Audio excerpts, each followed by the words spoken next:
Aduh lah, lenguh lah Nasib baik Mami beli barang kau ni. Nampak? Sekejap kita buka deh.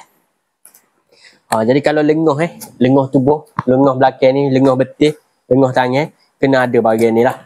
Korang nak tengok barang apa kita beli? Tu dia guys, alhamdulillah dah sampai. Nampak? Jadi nak guna ia mudah sangat-sangat. Korang letak je macam ni. Tapi sebelum tu saya nak bagi tahu. Tengok ni. Dia siap ada button ni. Nampak on. Lepas tu boleh return back, lepas tu boleh laju speed, lepas tu boleh ada api merah guys. Okay. Nampak? Ni kita on dulu. Nampak ia dah hidup dah, bergerak dah. Jadi cara nak pakai ia senang sangat. Letak dia macam ni.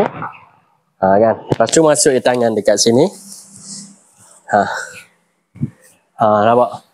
Oh, dah ya urut. Oh, dah. Okey. Jadi kepada korang yang dapatkan, nampak? Tu tengok belakang saya dah. Nampak yang gerak dah. Jadi kepada korang yang nak dapatkan, tekan dekat beg kuning sekarang guys. Jadi sekarang ni tak perlu dah panggil orang urut guys. Okey.